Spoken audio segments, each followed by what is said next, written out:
그런 남동생으로 남고 싶다는 생각이. Okay, I do remember now seeing about his like possessiveness of being the only younger brother, but like also that's so sweet. Like, oh, nobody has a younger brother, so I'm gonna be their younger brother. I want to give them a younger brother. You're gonna die. Oh no. Hello, and welcome to Stray Kids, the Megaverse YouTube version. My name is Lullaby B. I am a therapist and clinical social worker, and this is my new standard YouTube introduction. You see, ever since I started streaming on Twitch, I've become very, very bad at remembering to do any sort of basic introduction for the when I transfer the recordings from Twitch to YouTube. So now I am putting in this rote introduction. Please watch it at least once. You don't need to watch it more than once, though. Like I said, my name is Lullaby B. First of all, and very importantly, if you happen to be one of my clients and you have found me, don't watch my K-pop content. Please don't watch my K-pop content. If you feel a deep and overwhelming need to watch my K-pop content, please talk to me first so that we can make sure that it is a clinically not inappropriate decision for you. Second of all, if you're watching my K-pop content and somehow you figure out who I am, which would probably not be that difficult, but you do so, please don't request me to be your therapist. That would be an inappropriate introduction to a therapist.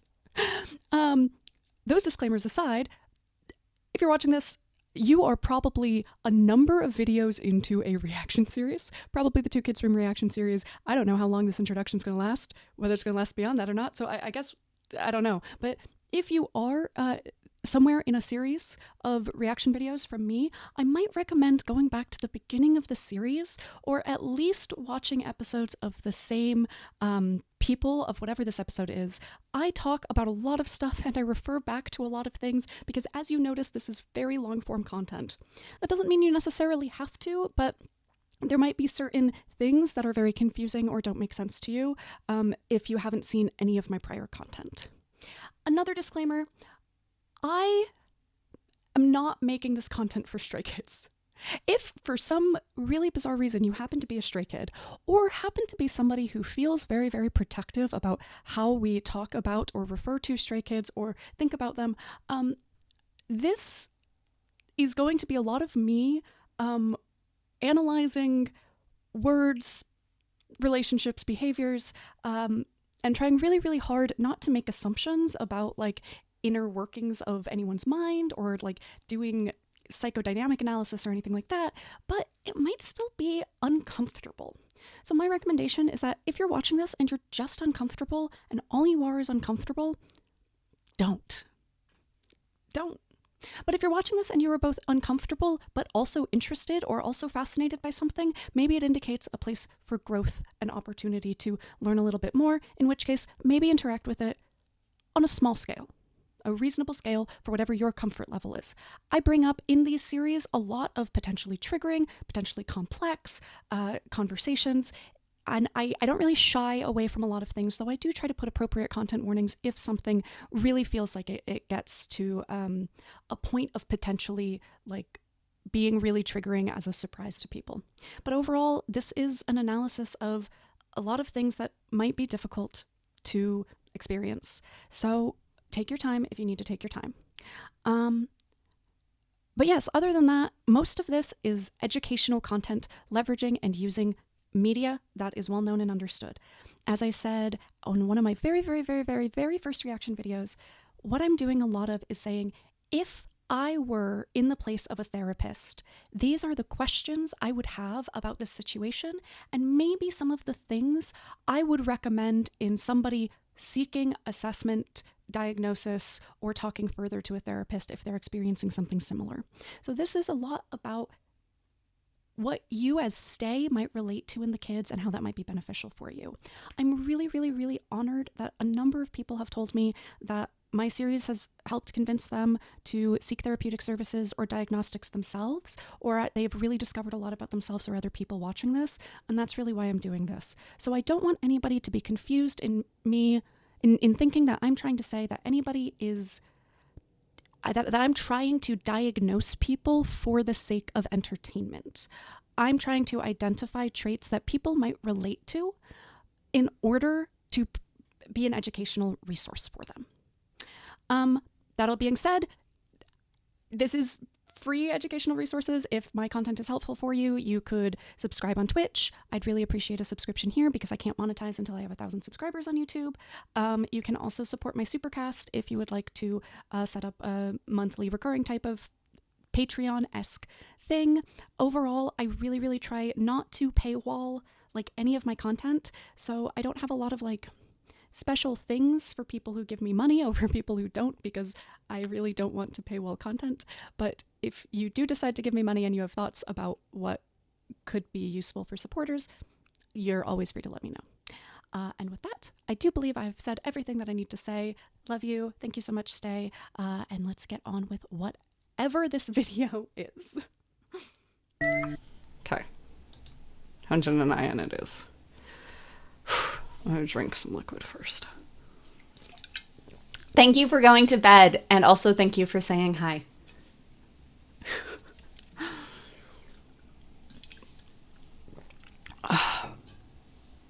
Okay. Sopa boys. Oh, Sopa boys. Oh, they're so precious. They're so cute. This is gonna be really adorable, isn't it? I think the only thing... Let's see, what do I know about this one? I think what I know about this one is Hyunjin says that he wishes that he were rooming with Ian and yells at Changbin to get out. And also says some really cute things about like Ian feeling like a real younger brother. And I think that's what I know. I think that's about all I know about this one. So I'm going in. I'm going in pretty cold. Going in pretty cold on this one.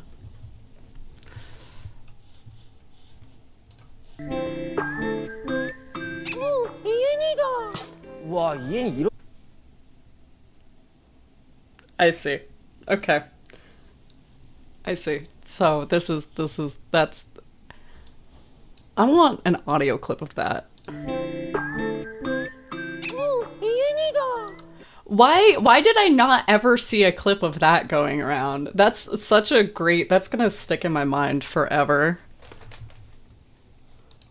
와, 이엔이 이렇게까지 탈색한 적 있었어? 난 머리가 왜 이래? 왜 이렇게 빨개? Why is it so 그때는 red? 정인이도 애긴데. Honey, it was your hair. You're the one who did this to yourself. 내가 더 애기네. 우와, 이거 옛날에 한강 불꽃축제. 야, 이거 진짜 추억이다. 이건 진짜 긴장됐었는데 우리 데뷔하고 나서 처음으로 하는 유닛 따로 촬영한 게 처음이었어. 이야, 나 진짜 애기다. 엄마! 야, 다 기억난다 이거. 유독 근데 이 형 옆에 있으니까 더 애기같이 보여. 애기 때 사진들이. 이야, 이거 이엔이 생일 가죽 자켓 그리다가 망해가지고 그냥 캔버스로 다시 바꿨던. 가장 좋았던 때 안 좋을 때가 있나? 안 좋을 수가 있나? 다 좋지 뭐. 그래도 학교 다닐 때 제 기억에 남아요. 뭔가 느낌이 좀 새로웠다 할까? 근데 이엔이 성격이 되게 꾸준해서 얘가 변함이 없어요. 더 섹시해졌다. Once again, Ian really fighting back against the straightest one in Stray Kids allegations.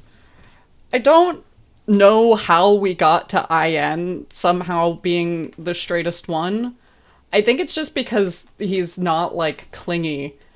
But, like, anytime anyone asks Ian about another member, he comments on how hot they are. And, like, I get it, bro. Like, I'm not disagreeing. I just... They have personality traits. You know? But, like, I feel like if you just put a collection of Ian talking about his members, like, 50% of their personality traits would seem like hot menaces. Which, again, I'm not disagreeing. I just... 네.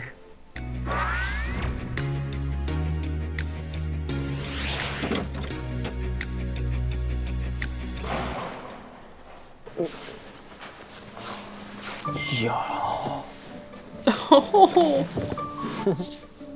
땡 그림을 귀엽게 그렸네. 형님 저 지금 갑니다. 저 지금 왔습니다. 그래. 아유. 형님 죄송합니다. 제가 늦었습니다. 잘 지냈어? 형님 저는 항상 잘 지냅니다. 형님. 형 생각했어? 했어? 근데 우리 왜 I would not ever be able to stop playing with the shoelaces on Ian's sweater vest.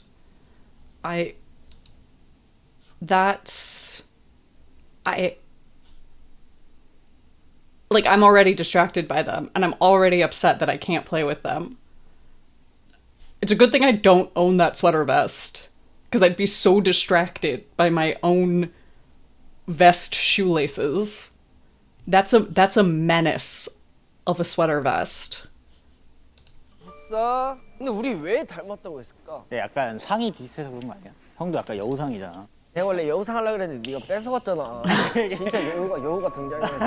아 이게 우리 연습생 때 형이 막 사막여우상이라고 했는데 갑자기 맞아. 나 보더니 사막여우다. 얘가 진짜 사막여우네. 그러니까 너가 진짜 무슨 진짜 생여우가 왔어. 옛날에는 근데 같이 살 때는 뭐 진짜 많이 했던 것 같긴 하다. 맞아. 딱 이제 눈이 오면은 항상 형이 옆에 있었어. No, 너무 로맨틱한 말인가? not friendship. 첫눈이 오면은 형이 있었어. 아, 나 이애랑 같이 살게 해줘. 서창빈 나가. 8명 다 같이 살 때가 많이 생각나긴 해. 맞아. 나 약간 그 풋풋함이 좀 가끔 그리워. 추운 겨울에 근처 식당 가서 선물 다 맞으면서 같이 춤추고 맞네. 한참 막 형이 춤할 때. 많이 알려줬었잖아. 따로 연습실 가가지고 같이 춤추고. 맞아. 좋았어. 그때가 뭔가 전환점이 될 수 있었던 것 같아. 뭔가 맞아. 나 딱 그렇게 느껴. 뭔가 되게 좋았어. 무대에서의 내가 만들어진 느낌? 무대에서의 나의 그런 멋진 모습 같은 거를 조금 더 찾아가기 쉬워졌다 해야 되나? 근데 나도 이제 막 가르쳐주면 가르쳐줄수록 가르치는 사람도 배우잖아. 나 딱 그런 느낌이었어. 막 이렇게 가르치려고 했었는데 생각보다 가르치려고 하니까 나도 잘 안 되는 것도 많았어. 그래서 이제 가르치기 위해서 나도 막 혼자 해보고 하고 이게 좋다 이렇게 좀 알려주면 되겠다 해가지고 야 정인아 나와라. 이제 그때 Especially with the babies training babies, right? Like they were all young, so like Hyunjin knew a lot, but you can be a tutor, but yeah, it would be a lot of going like, oh wait, I don't know how to do this. Okay, I got to figure out how to do this. That's a lot of yeah, learning on the job right there. 숙소 가까웠잖아. 맞아. 그래서 쪼르르르 와가지고 같이 춤추고. 그치. 그랬었다. 나름 낭만 있었는데 진짜 옛날에 진짜 힘들었는데 생각하면 참 낭만있어. 쾌감이 있었어. 너는 톡 건네면 그걸 톡 해. 살짝만 내가 이렇게 해주면 이러다가 딱 찾아. 다시 한번 생각해봐. 너가 띠 그러면 이제 딱 찾아. 너가 딱 그렇게 하면 멋있더라. 아니, 참 그런 게 좋은 것 같아. 그렇게 점점 시간이 지나면 지날수록 이게 피드백 해주는 사람들이 없어진단 말이지. 맞아. 근데 옆에 있다는 게 난 너무 좋은 것 같아. 툭툭 해주는 그런 말들이 있거든. 따뜻한데 그 약간 비수를 꽂는. 근데 이제 뭔가 그런 거 들을 때마다 약간 맞다. 더 생각하게 되고 뭔가 얘기할 때 다 맞아가 아니라 근데 그거는 하고 너가 반박을 해줘. 근데 이렇게 반박해주는 것도 되게 고맙지. 그것도 쉽지 않은 용기일 테니까. That's actually this is a bit of a wow, was not expecting for my teaching brain to be pulled into any of these. Have to pull that one out of the archives right now. That's actually a really important part of the teaching process, at least in my opinion. So there's a few different like pedagogy being, well, pedagogy is technically the teaching of children and andragogy is the teaching of adult, but like it's all teaching. Let's be honest here. People learn in very similar ways, whether they're 16 or 35. But there's a number of sort of like pedagogical theories, lots of pedagogical theories out there. But one of the really big ones that I find really valuable is like what it takes to kind of reduce or eliminate the structural dynamics and hierarchies in order to create more of a like movement of the discoursive power between the teacher and the students. So Bell Hooks, Teaching to Transgress, talks a lot about this, like what it is to break down like biases and structural power dynamics within a student-teacher relationship. Pedagogy of the oppressed is a really common one that gets referred to by Freire. I don't remember if the E is pronounced or not. Freire, Paulo Freire. But pedagogy of the oppressed is a really common one that sort of talks about this as well, which is like students, when you are teaching someone, they're not just like a bucket to be filled, right? But a lot of our pedagogical ideas are about just like we're trying to fill buckets with information. But really, like really effective pedagogy and teaching is mutualistic, is, the teacher should be learning as well as the student, and is about like as much mutualistic feedback and, movement of the conversation, of the discourse between everybody within the space as possible. That's like our most effective way to teach and learn. This happens a lot more commonly between adult teachers and adult students. But even then, I think a lot of people have been in like really bad trainings where you're still just like told things and now expected to know them and do them correctly. And so, what they're pointing out is actually a really important part of doing teaching well, which is what does it take to build a dynamic such that both people are in discussion with each other, and both people at any point might have the potential to learn something new, be wrong about something, disagree on something, find a nuanced point or a dialectic between two points of view, right? Like all of that stuff. 근데 그게 우리 둘이 서로가 서로한테 그렇게 해줄 수 있어서 더 그렇게 해줄 수 있는 것 같아요. 뭐 무대적인 피드백 같은 것도 사실은 그냥 넘어갈 수 있는 것들도 그냥 좀 한 번 더 짚어주고, 뭐 저 개인 스케줄 같은 거 다 모니터를 해보고 다음날 어땠다 얘기해 주는 게 좋았어요. Oh, that's so 개인적으로 갖고 helpful. 있던 생각 같은 것들을 정인한테 얘기해 주면 그거에 대해서도 되게 잘 솔루션을 주는 그런 동생. 그냥 서로가 서로에 대해 관심이 많아요. 진짜 그런 진지한 얘기할 때 진짜 형 같은 것 같아요. 왜냐면은 대화의 그런 단어 선택이 문학적이라 해야 되나? 되게 어른스럽게 느껴질 때가 있거든요. I don't think that's about his age so much as about his methods of thinking. At their age, the less than 1 year difference is not probably going to make a massive difference in the actual maturity of, your diction and syntax. But, I think we think about like how many words Hyunjin uses on the whiteboard and such, and how much he tries to be both straightforward but also nuanced in the way he gives feedback. And I think that he's just very, very skilled at that level of discussing and connecting on like a deeper level, on an intellectual level, with other people. 그런 고민 상담 같은 거 할 때 가장 형이 제일 어른스럽고 자기 일 할 때 가장 멋있고. 이야, 진짜 오랜만에 본다. 이게 진짜 감동인 거는 탄생화 있는 게 되게 좀 좋았어. 내 이름이 탄생화를 본떠서 만든 이름이거든. 그래서 되게 저 선물이 의미가 있었어. 되게 좋았어. 원래 계획은 가죽 자켓에다가 딱 그 I love that Ian brought the painting, right? Like, it really just goes to show how important it is to him as like a reflection of their relationship because, you know, if he just wanted to take it to Hyunjin and be like, look, I love it. Like, I'm sure Hyunjin sees it when he goes to, you know, this, Ian bringing it was for our sake more than for Hyunjin's sake. And so, you know, the fact that he brought it here means that, like, he wants us to see this beautiful thing that he really loves and cares about.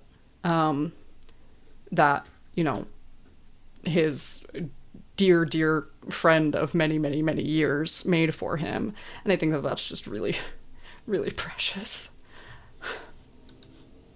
범액이 딱 뒤에다가 딱 새겨놓는 거고 레자용 페인트를 다 샀어. 가죽 자켓 딱 펼쳐놓고 그리는데 망한 거야. 그냥 하던 거 하다 이러고 개못쓰고. 그래서 저거 전에 엄청 Yeah, 좋아했어. fabric painting is 너무 really 좋았어. hard. 방에 계속 전시해놓고 있어.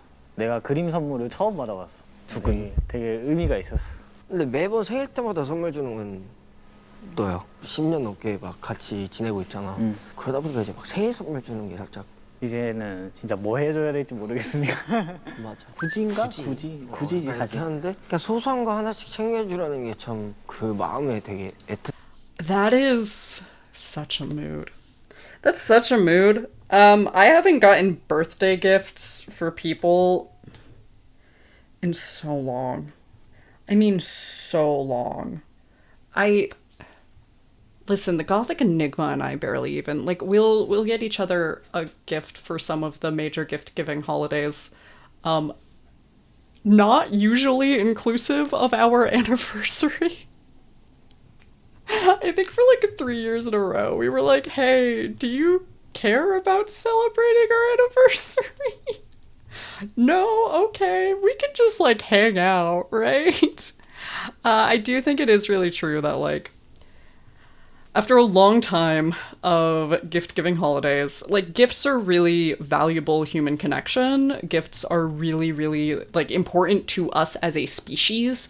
There's a reason we like gifts so much, and it's because as a species we have historically survived on gift giving and on like mutualistic exchange of goods. Like that's really valuable.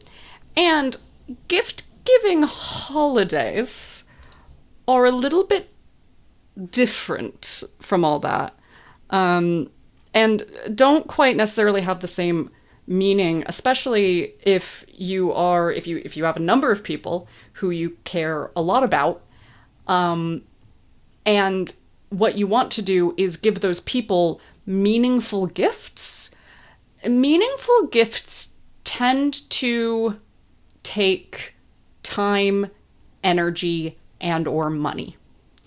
And the thing is that the ones that take money, when you have the money, you can often just like give those gifts to people. You don't necessarily need to like wait on the gift giving holiday. And often it makes a lot more sense to be like, hey, I know you were interested in this and I saw it and I got it for you because I wanted to. That's far more common from me for people is like, I saw this, I thought of you, I wanted you to have it. And those are still common between people and between adults. But I also think that like, am I frozen? Sorry, I like just looked at my screen and it's like super frozen and I don't know why. But I also think that like when you're somebody who really wants to give things that are important, things that show how much you really care, right? Like as Hyunjin is talking about right now, you can't do that for 8 people once a year. Like that's just a lot. It's usually a lot of time and energy.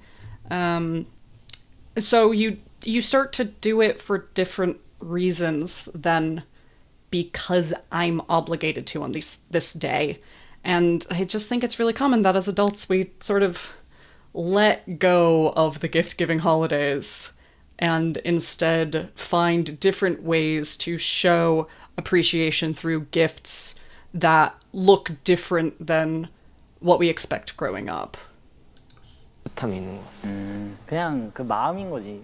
그 소소한 게 좋으니까 나는. 최근에 이제 내가 얼굴이 너무 부어가지고 야 너 얼굴이 부어서 하니까 갑자기 막 가방에서 이현이가 이거 먹는 거고 이거 귀에 붙인 내가 붙여줄게.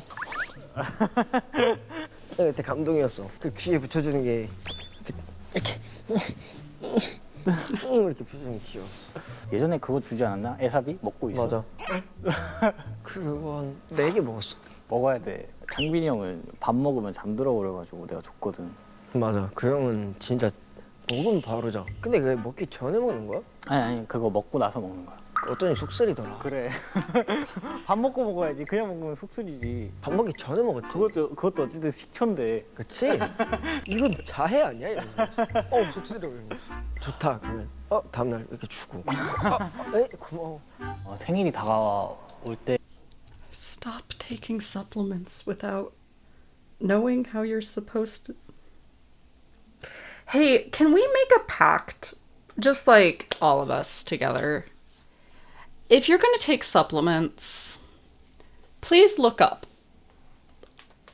the different uses and reasonings and ways to take it appropriately. I'm begging. The supplements are like one of the most unregulated markets there are. And listen, being a therapist also involves a lot of listening to people talk about what supplements they are trying to take. And people make a lot of decisions about their supplement usage. And I just really am begging people to stop randomly taking supplements that they're handed that they don't understand why they're taking them. I'm begging. I'm literally I on my knees begging. Also, please only take one new supplement at a time. Begging. Thank you. Thank you. 네, 저는 그 사람이 얘기하는 것만 들어요. 그 사람이 뭔가 눈여겨보고 있던 거를 파악해서 선물을 해주는 편이에요. 그래도 선물인데 갖고 싶어 하는 거 해주고 싶지. 그 마음이 되게 큰 것 같아요. 막 거창한 거를 하나 사주는 그런 것보다는 옆에서 듣고 있다가 나 그거 있는데 줄까? 아니면 다다음 날에 그때 형 그 얘기했던 것 같아서 내 거 사는 김에 샀어. 왜냐면 제가 진짜 귀찮아하는 걸 알거든요. 뭔가 이렇게 제가 사고 싶은 게 생겨도 안 사는 걸 알아요. 이러다가 또 안 사겠다 이러고 그냥 정이가 좀 많이 사줘. Does Hyunjin pay for anything? Does Hyunjin pay for anything of his own? I saw this as a meme the other day that was like, does Hyunjin pay for anything on his own?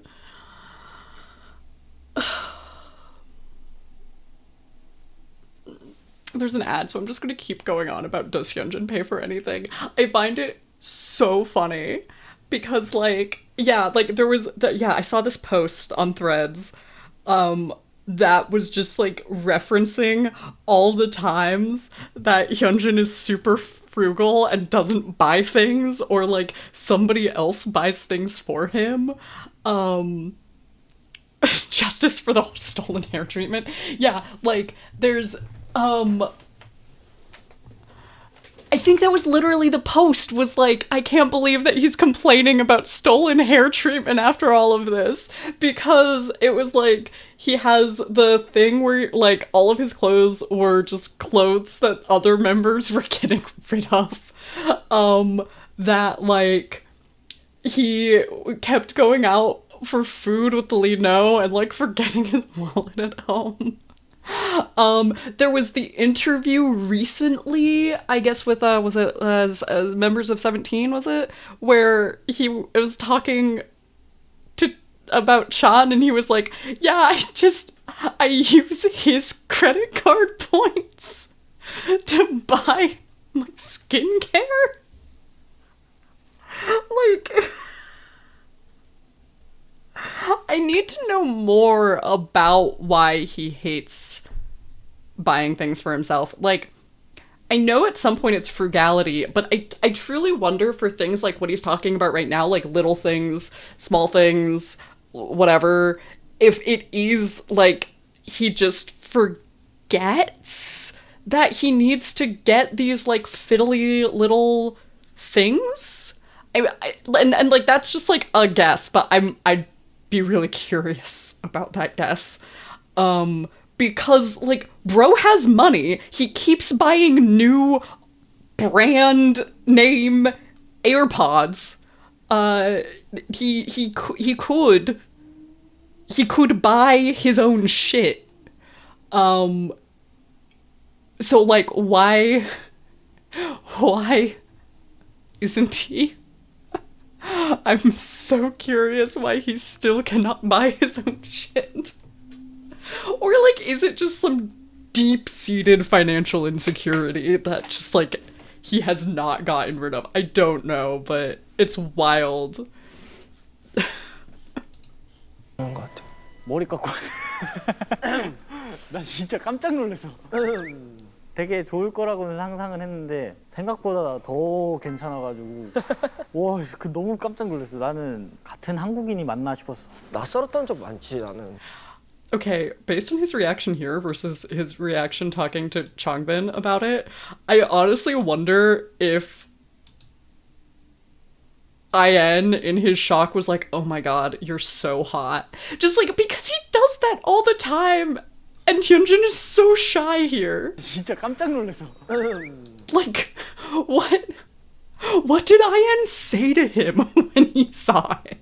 되게 좋을 거라고는 상상은 했는데 생각보다 더 괜찮아가지고 와, 그 너무 깜짝 놀랐어. 나는 같은 한국인이 맞나 싶었어. 낯설었던 적 많지 나는. 어쨌든 나는 너를 정말 베이비로 생각했었으니까. 주정동에서 왔다 갔다 했을 때 반바지 체육복 양정인 맨날 그거 입고 막 뻘뻘뻘뻘 이렇게 막 했던 깐난 애기였는데 막 어느새 이렇게 데뷔하고 진짜 막 성숙해졌다. 지금은 그냥 약간 어른 같아. 욕심도 있고. He is literally an adult, in fact. 신기하다 생각할 때도 있고.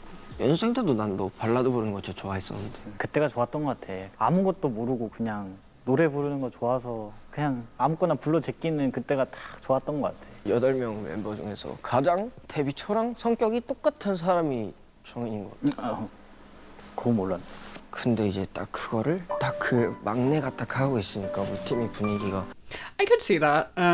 You know, he was always, you know, decently mature, but also just, and I think I've talked about this a little bit with IN in one of my earlier IN reactions. But, you know, he was around so many people who were older than him. And, like, Chan had been so parentified that he really saw a lot of people who had matured in, you know, past where he was, and kind of had the ability to emulate what a more mature person would do in a fairly safe environment for like a young person to emulate that, because he was the maknae, and thus there was like this higher level of when there's a higher level to sort of like try to protect or take care of somebody, they might be more inclined to sort of stretch their emotional capabilities, sort of stretch their maturity capabilities, because there's a little bit more of a feeling of being protected. That's not, you know, that's speculation, but I could totally see that being the case. So like, yeah, I could see him like that. He's both in some ways the least significantly changed, and that part of who he is this like more mature, like fairly competent, regulated individual just from, you know, the environment he was in and what he was able to see and both model and choose also not to model, right? He was also able to see things that like didn't work out for his other members as they grew up. And that could have also potentially helped him. 계속 죽지 않는 게 아닐까. 되게 뿌듯한데? 갑자기? 잘 살았어. 잘 살았네, 나름. 승민이 형이 똑같은 얘기를 했거든. 진짜. 마음이 뿌듯하네. I guess I probably said it during, yeah, 멘탈적으로. my 뭐 힘든 적은 있었지 당연히. 근데 그렇다고 무너진 적은 없었거든. 근데 이제 그러다가 한 번 무너지면 그렇게 괜찮게 살아왔던 정리가 무너져. 할 것 같아. hasn't he 제법 잘 살았구만. 이렇게 살았어. 잘 살았네, 나름. 승민이 형이 똑같은 얘기를 했거든. 진짜. 마음이 뿌듯하네. 한 번도 너 무너진 적이 없었어. 멘탈적으로. Oh, I think maybe there was a little bit of discussion about 적은 this. 있었지, 당연히. 근데 그렇다. Yeah, I think like again the difference on how we read the idea of like breaking down from a sort of translation perspective or like a cultural context perspective. My interpretation of what they have meant through these videos of breaking down is like more of a like, I think in English when we talk about breaking down, we usually talk about like a moment. I broke down last night. Or like maybe I had like somebody had a panic attack, right? Like they really broke down in front of me. But I think when they've been talking about it in these two kids' rooms, the impression I've gotten is that they are talking a little bit more about like ongoing mental distress, like an ongoing sort of dysregulative pattern or ongoing stressors or like a significant event over a span of time rather than like a singular event that you could point to once. So, you know, even if you're talking about like, yeah, Ian broke down in the English sense for XYZ reason, you know, that doesn't necessarily mean that he had like a month and a half of deep emotional dysregulation from it. I think there's also, it's interesting that he brings up the word crumbled. So in mental health, we'll refer to like recovery journeys. This is pretty common in like any type of thing that we would talk about in recovery. So maybe substance use, maybe eating disorders, maybe, you know, I like kind of deep, what might be referred to by some people as like a nervous breakdown, or, you know, any type of thing that we would think about like we are recovering from a situation. There's sort of like a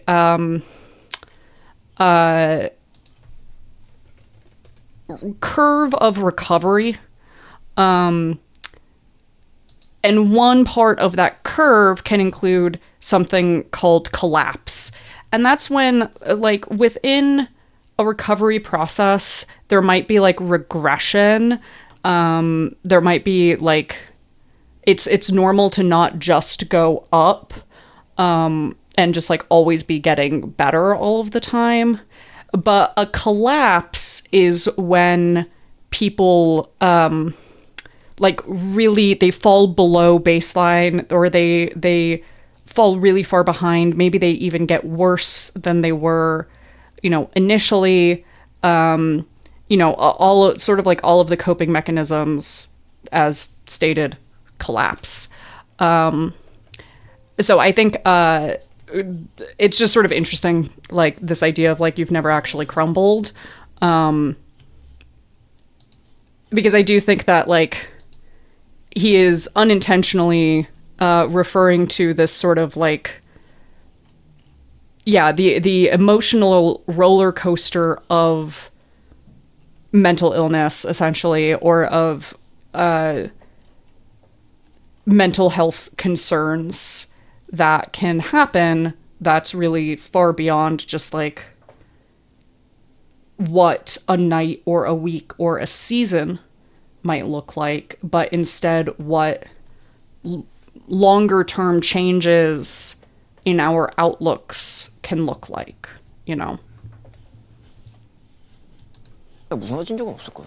근데 이제 그러다가 한 번 무너지면 그렇게 괜찮게 살아왔던 정리가 무너져? 할 것 같아. And the thing is that that is completely possible, right? People do go through horrific traumas that can result in, you know, that's what PTSD can be, right? As people become older without significant like capital T trauma, you know, the types of things that would create PTSD or complex PTSD, or, you know, other types of mental health difficulties. The longer people go without those types of situations as they grow up, the more internal and external resources they have to protect themselves from a, you know, sudden collapse. Because they have a stronger sense of self, they have more community support, right? They have usually more monetary support, they have more independence, all kinds of things. So it becomes less likely, you know, it is much less likely that somebody who goes through a severe trauma, like their first severe trauma resulting in long-term difficulties, they go through that for the first time when they are 32, is going to end up like with deep health concerns from it than somebody who goes through their first, you know, capital T trauma when they are 14, right? Well, one of those people has way more resilience and fortitude to be able to handle that. That certainly doesn't mean that it's impossible, and certainly doesn't mean that it doesn't happen. And everybody will go through some amount of trauma at some point. That's just like the human condition. How well we recover from it. And in fact, when we think about PTSD, you know, there's a few different modalities that considers it as a problem of recovery, not the problem of symptoms themselves. So when any type of trauma happens to us, or anything that we sort of take as trauma, we will have some amount of PTSD symptoms. Everybody will. It's just, if things are not handled appropriately, if there's not appropriate resources to manage those symptoms, they may perpetuate, and it's the continuation of the symptoms and them either getting worse or having no relief from them that is what PTSD or complex PTSD really is based in. But we anticipate that, like, you know, if somebody really close to you passes away, yeah, you're going to have symptoms that are essentially PTSD for a period of time. That is a normal response. That is our expected response. So it's completely possible that people who have been very stable and, you know, very supported throughout and very, like, mostly mentally well throughout most of their life, something happens and it causes a cascade effect that can result in, you know, a larger collapse or breakdown. There are also some mental health issues that don't necessarily come to the forefront until 20s, 30s. Sometimes it's not as common, but there are certain things that sometimes we don't see them really come up until later in life. So that's another thing that can happen, is that, like, there are some mental illnesses and mental health concerns that have some amount of genetic component, have some amount of familial component, that have a multitudes of components, but we don't really see them until much later on in life. 제법 잘 살았구만. 다행이네. 생각이 깊다고 생각해. My final thought on that also, though, is that they're talking in comparison to other people they know.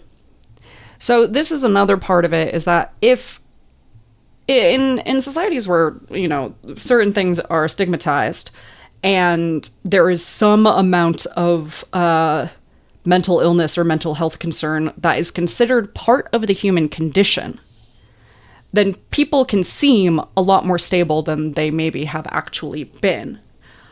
So for instance, okay, we see this a lot with conversations about food, right? And idol culture with diet culture and things like that, is people being like, well, idols are making those decisions for themselves, so we have no place to have thoughts or opinions on it. And I have concerns about the way that people on all sides of the conversation talk about these things, but the fact of the matter is that disordered eating is sort of considered part of the job of an idol. That just the fundamental base expectation is an amount of disorder in and of itself. So how would people in that circumstance be able to make realistic understanding of other people's behaviors and if it's healthy or not, when the very base level is already, right? This is kind of like the Overton window. We can get an Overton window of mental health concerns where, if you don't know what the Overton window is, it's a political concept wherein we have an expectation of what is normal and understood and what is reasonable. A lot of times the Overton window is talked about in the rise of authoritarianism in different political systems. And part of what happens is you normalize over time antisocial behavior and antisocial legislation, and it moves our Overton window of the expectations. So in the United States, we talk about how our political Overton window is very far right, wherein our idea of what liberal is actually in many places sort of moderate conservatism. But our Overton window is pretty narrow to the right. So a lot of people here don't understand that our liberalism is not what liberalism is in a lot of other places, and certainly isn't what leftism is in a lot of other places. This is a little bit of the Overton window of mental health, right? If you sort of expect that everybody has anxiety, right? Everybody just feels bad all the time, that life is suffering. I hear this a lot from people whose parents are well, yeah, you just feel bad while you're alive. So what are you complaining about? There's a lot of people who just think that leading a successful life is being kind of miserable all the time. Which doesn't have to be the case. But when that's your Overton window of well, yeah, everybody is kind of stressed and sometimes has panic attacks. I'm not saying that is what the Overton window is. This is just an example. But if that's where your expectation is, your idea of who is steady and stable, they might not actually be completely well. They might just be the healthiest person that doesn't mean they are in fact super healthy, right? So that's the other caveat here. 그래? 여기서 이제 필터가 되게 많은 것 같아. 아웃풋이 되기 전까지 계속 돌려. 아 맞아. 너가 생각했을 때 정답을 딱 내뱉어. 그래서 너의 말에는 설득력이 있어. 피드백 같은 거 해줄 때도 툭 하지 않아. 계속 생각하다가 이렇게 얘기해. 생각을 오래 하고 짧게 내뱉는 게 어른스러운 것 같아. 아주 잘 알고 있네. 이게 어느 순간 이렇게 된 것 같아. 나도 되게 그냥 내뱉는 스타일이었거든. 연예인이 되고 나니까 그 한마디 한마디가 너무 중요하니까 이게 나로 된 것 같아. 아 근데 그게 진짜 좋은 것 같아. 뭔가 그렇게 너의 그 뭔가 이렇게 회의를 하다가 너의 의견이 생겼을 때 목소리를 크게 못 내. 아 그게 진짜 귀여워. 내가 이렇게 자세하게 들어요. 이게 다 뭐라고? 근데 저는 이렇게 생각해. 뭐라고?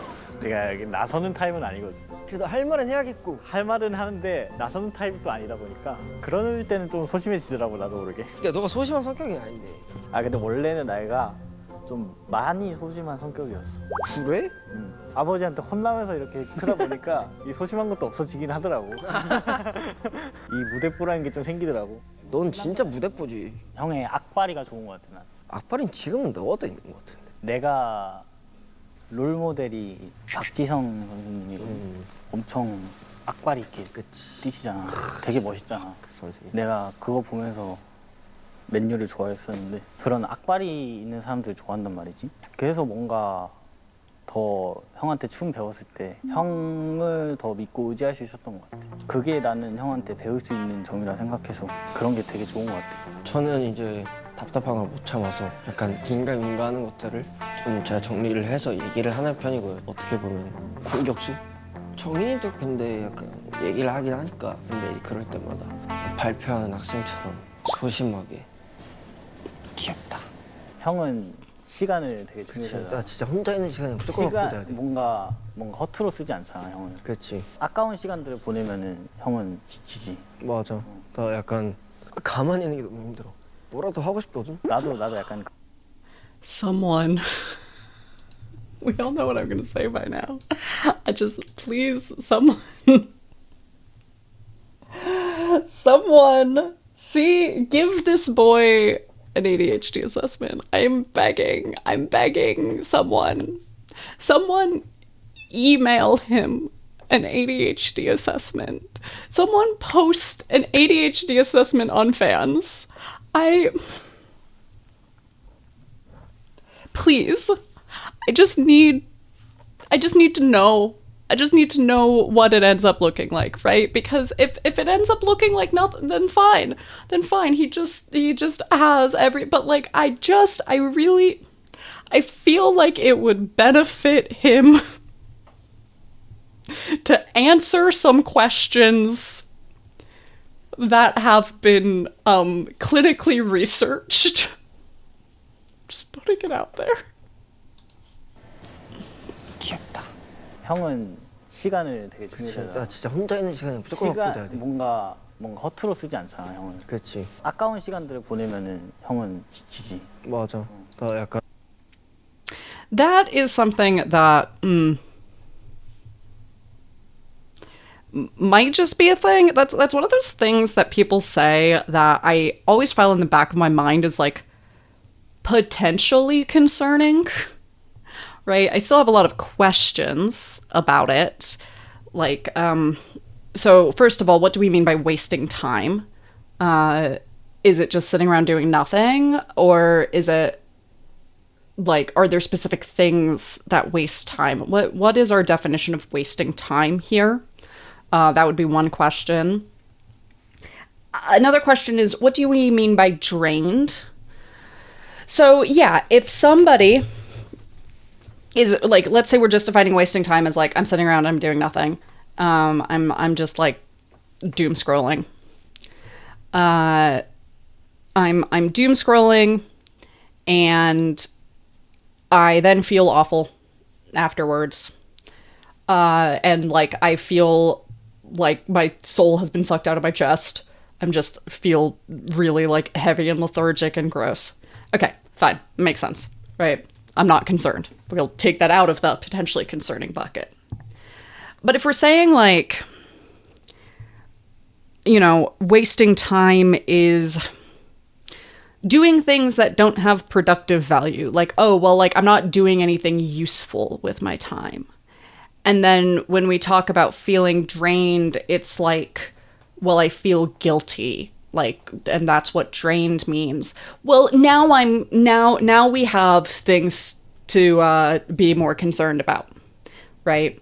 Or let's say that the reason that, you know, he finds it really hard to just sit still isn't because of undiagnosed ADHD, and is because if he sits like still within himself for long enough, he starts to feel deep anxiety about what he should be doing with his time.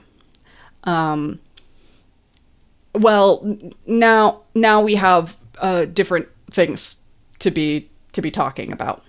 So, that's just one of those statements that, like, without more information, can't say much about, but is always, whenever something like that comes up, it's always a point for me to start asking a lot of questions. 가만히 있는 게 너무 힘들어. 뭐라도 하고 싶거든. 나도 약간 그런 성격이거든. 어제 이제 녹음 끝나고 딱 이제 숙소 와서 영어 공부를 해볼까 하고 이제 공책을 다 꺼냈는데 그 상태로 잠들어 버렸어. 그러니까 요즘 영어 공부 열심히 하더라. 혼자 해외 가니까 와 답답. Yeah, like that, right? That's a little bit more on the, like, okay, so you were clearly exhausted.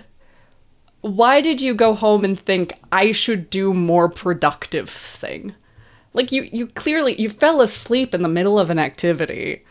You clearly weren't gonna be learning English very well. Your brain is not in a state to, like, learn a language super well when you're that exhausted. Maybe you didn't realize he was that exhausted, right? Like, again, lots of things, but again, I have questions.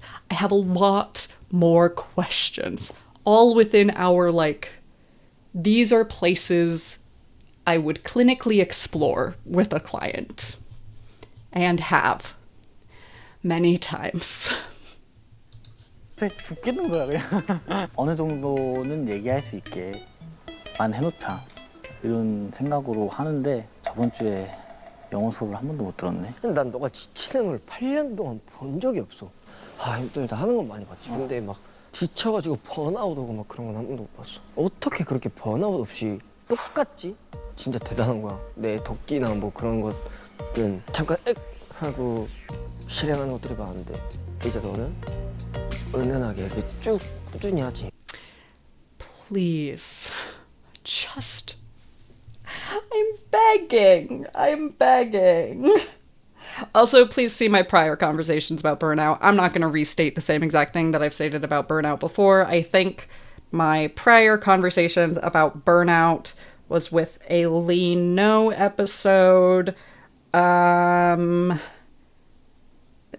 don't remember if it was Lee. I don't remember if it was Min Sung or if it was Lino and Felix. It was a Lino episode from a little bit ago, and I had a whole thing about different concepts of burnout and what it means. And I'll just, like, asterisk that here. 난 그런 게 더 멋있는 것 같던데. 너의 그 퓨어함과 그 따뜻함, 그리고 너는 그 인간 자체가 선해. 정인이는 빛이에요, 빛. 제가 항상 좀 망가져 있을 때도 항상 이렇게 그 선하고 환한 미소로 나한테 이렇게 와서 손 내밀고 가는 그런 느낌. 그리고 뭘 해도 제 편인 것 같아. 그 참 든든해요. 정인이 같은 선한 사람이 내 곁에서 떠나지 않을 거라고 확신이 들었을 때 그건 존재만으로도 위로가 돼요. 그래서 약간 나를 내 인생의 구원자 같은 느낌입니다. 아 근데 나는 너가 내 친동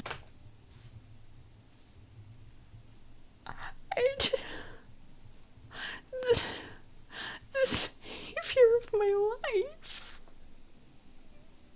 I need Hyunjin to stop saying things. I can't. What do you mean? 약간 나를 내 인생의 구원자 같은 느낌입니다. 아 근데 나 I can't believe I didn't see any clips of that. I guess I did try to avoid things, but oh my god, my heart's breaking. It's okay, an ad is coming up, so I can just suffer.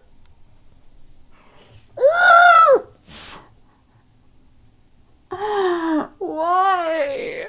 Why do they have to be like this to me? I love friendship. 이렇게 와서 손 내밀고 가는 그런 느낌. 그리고 뭘 해도 제 편인 것 같아요.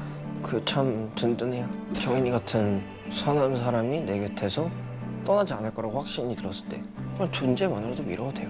그래서 약간 나를 내 인생의 구원자 같은 느낌. Just existence is comforting. It's just no.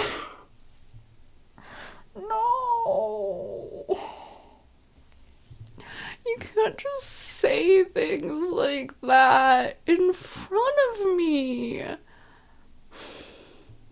Or in front of my metaphorical salad. My metaphorical salad could not emotionally handle this. This is really rude. I just really like friendship. It just...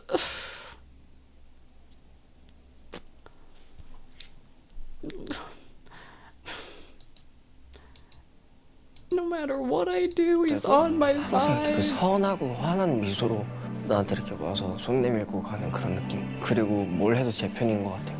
그 참 든든해요. 정인이 같은 선한 사람이 내 곁에서 떠나지 않을 거라고 확신이 들었을 때 그냥 존재만으로도 위로가 돼요. 그래서 약간 나를 내 인생의 구원자 같은 느낌입니다.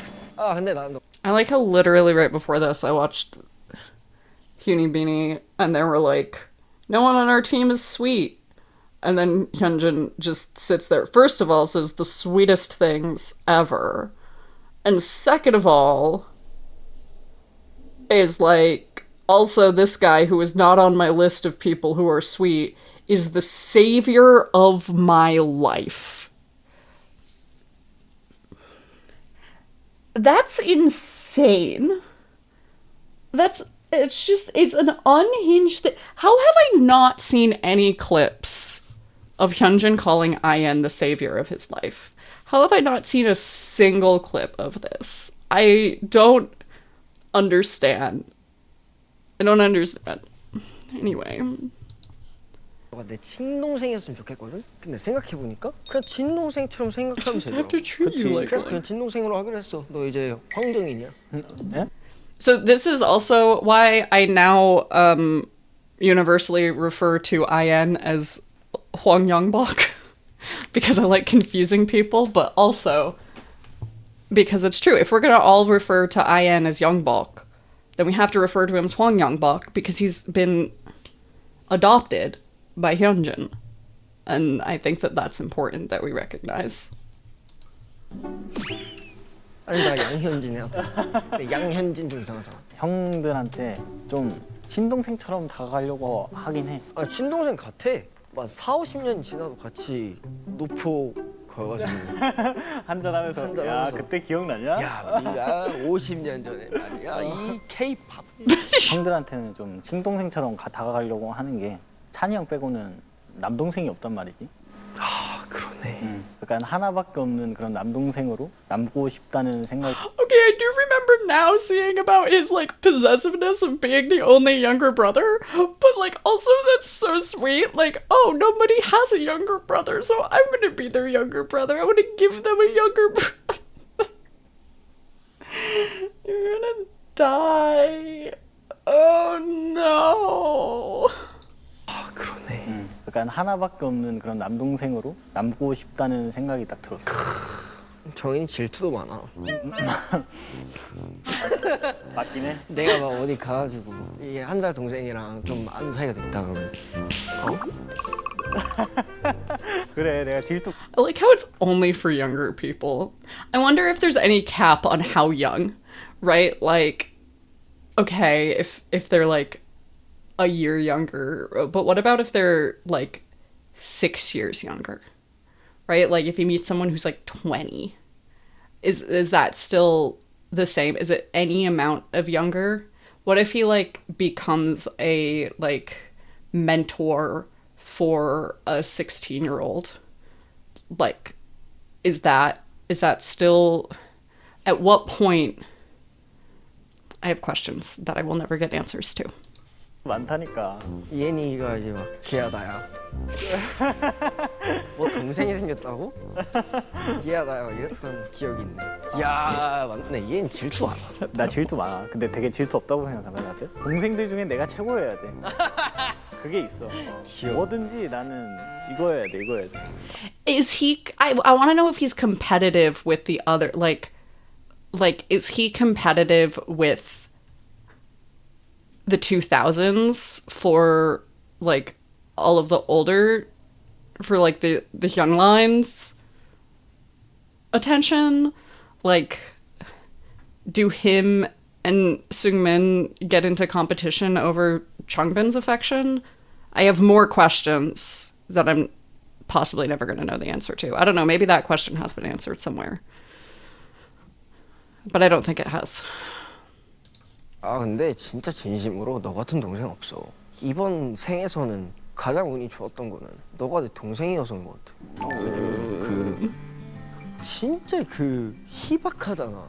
너가 내 동생으로 들어오는 거는 딱 그게 됐잖아. 어쩌다가 내가 길거리 캐스팅이 돼가지고 JYP를 선택해서 JYP를 들어왔더니 그 수정동에서 사는 That is how meeting people works, is that a series of events leads you to meet them and a different series of events would have not led you to meet them. 반바지 입고 다니는 부산 토박이가 그때는 그냥 노래 잘 부르는 애기. 근데 그런 애가 갑자기 남자 프로젝트를 같이 하게 되고 그렇게 해서 갑자기 데뷔를 했네? 그러니까 난 사실 데뷔할 줄 몰랐어. 나도 내가 데뷔할 줄 몰랐어. 사실 찬영 역할이 크긴 했지. 찬이 형이 그 찬영이 날 잘 잡아줬지. 그렇게 해서 너가 딱 들어왔는데 어쩌면 너는 성격도 8년째 변하지도 않고 형들한테 애교가 없다고는 하지만 사실 너가 애교가 없진 않아. 너는 무조건 애교 있어. 그래? 그러니까 너가 모르는 그 애교가 있어. 내가 봤을 때 그 귀여운 게. 그렇게 해서 어쩜 이렇게 너가 딱 동생으로 있어가지고 그리고 어쩜 또 사이도 좋고. 이야 이거 참 잘 살았어 나도. 가족끼리 왜 이래? 가족끼리 이러지 마. 아 내가 I love how Ian's like, no, if I'm your younger brother, you can't keep flirting with me.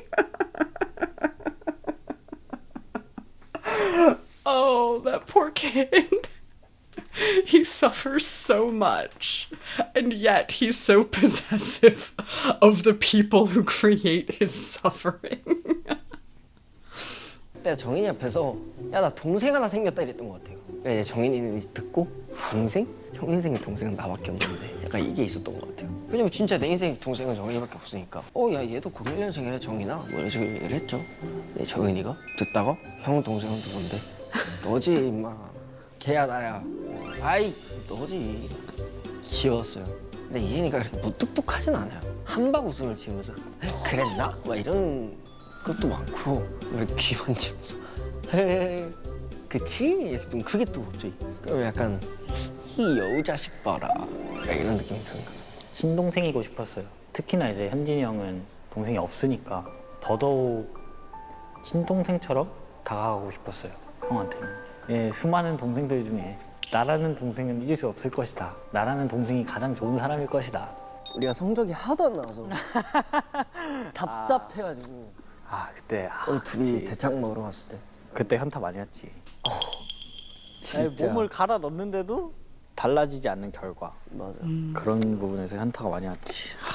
팀에 대해서 얘기를 진짜 많이 했어. 둘 다 답답해가지고 맞아. 우리 둘 다 약간 은근 좀 불같잖아. 맞아. 그래가지고 답답해 죽겠는 거야 막. 왜 안 되지? 왜 안 되지? 맞아. 야 우리 한창 그 포장마차 그 테이블 해가지고 너 방에서 이렇게 빔 프로젝트 딱 해놓고 This is like a common thing that happens with skill gaps, is that you like stagnate. Like that's the skill level curve. And when you get to a certain level of skill, there are like certain types of repetitive energy breakthroughs or like new people you have to meet, new things you have to do. The things that worked before to improve your skill level no longer work, and you have to find different things to improve your skill level. And it can be really, really frustrating, especially for people who both are high perfectionist, highly ambitious, but also maybe are too young or haven't been taught how to find that creative problem solving, who haven't had access to the knowledge of like, okay, I've noticed for X amount of time I've stagnated. what do I need to do differently, especially when you're used to like rote education systems that very much teach based on like memorization, doing the same thing on repeat, doing the same thing over and over again to try to like mash it into your brain. It can be very difficult to suddenly be like, okay, what do I change? What do I do differently? I clearly like am stagnating somewhere and something needs to be adjusted in order to improve rather than just doing the same thing over and over again. It can be a difficult moment. 김승민 그거 딱 틀어놓고, 들으면서 와, 닭발 하나 기억난다. 싹. 우리 좋았지. 야 근데 우리 진짜 낭만이 있었거든? 너 어디 갔냐? 근데 뭐 또 한 내후년 되면 올해도 낭만이 되겠지? 그치. 그냥 낭만 Yeah. 찾아서 하는 게 아니라. 그건 돌이켜보면 낭만인 거지. I feel like we see a lot of nostalgia that they talk about in some of these, especially Hyunjin. And Hyunjin has sort of talked about this with a number of things, right? We think about his, we think about the Seungjin episode, even some of the stuff that he's talked about with Changbin, things like that. Hyunjin has a lot of nostalgia classes. Hyunjin really, really has a lot of like, oh, think about like what this was like and how like lovely that was. And a lot of like sort of idealization of the past and past experiences and past relationships. And I think we see that with a number of these folks to an extent as well, talking about like, oh yeah, that was so hard, but like now we think about it and we've sort of cleansed away some of the hardest parts of it in our memory and can think about the parts that felt good instead, which has its pros and cons, right? It has its pros and cons. I think if the things that were bad aren't still affecting you, that can be a really positive thing. But if it's being done as a way to avoid reality, which also is very common, then it is less helpful, right? And you can't really know which way it's being done in until you ask a lot of questions of somebody. 그치. 원래 돌이켜보면 낭만이고 가까이 있는데 우리가 너무 낭만해서 낭만. 낭만. 어떻게 보면 다 낭만이야. 맞아. 내가 낭만이라면 내가 낭만인 거지 뭐. That's true. 제가 본 사람들 중에서 이 직업적으로 가장 멋있는 사람인 것 같아요. 계속 그냥 동생일 거니까 걱정 말아라. 걱정 말아라. 걱정 말아라.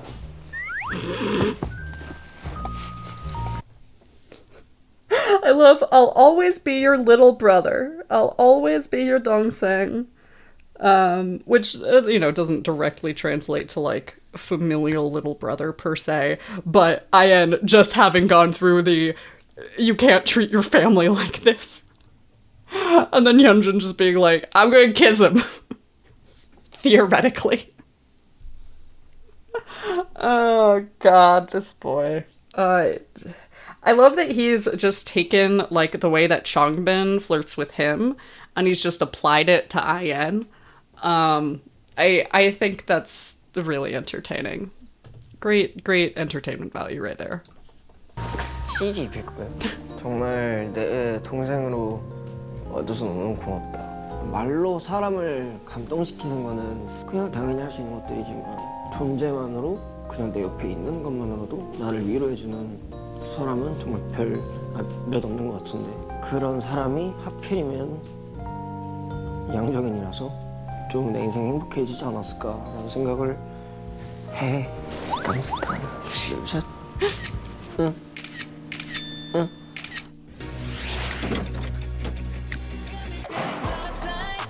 안녕 막내야. 나는 참 복받은 것 같아. 살면서 친동생이 생기는 일이 흔한 일은 아닌 거니까. 아끼고 사랑하는 마음은 이미 당연시된 것 같고 끝까지 함께하는 일만이 우리에게 남는 것 같아. 앞으로도 잘 지내줘라. 의지하고 또 장난도 치게. 행복하게 살다가 나중에 시덥지 않은 이야기 많이 하자. 아낀다. Stop. 오랜만에 옛날 생각이 나는 오늘이었다. 형이랑 하는 대화 정말 재밌구나. 좋은 말 많이 해줘서 고맙다. 형 동생 나니까 다른 동생 찾지 말고 친동생처럼 생각하도록.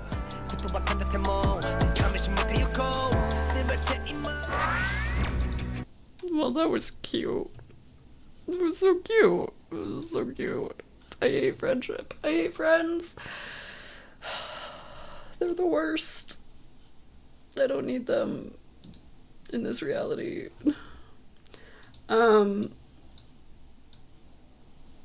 Well, that was some two kids room reaction. I don't think I have like other long thoughts about them. That was like one of the shorter ones. Good job, me. They're just cute. They're just really cute. Those are my thoughts. They're really cute. Yeah. Yeah.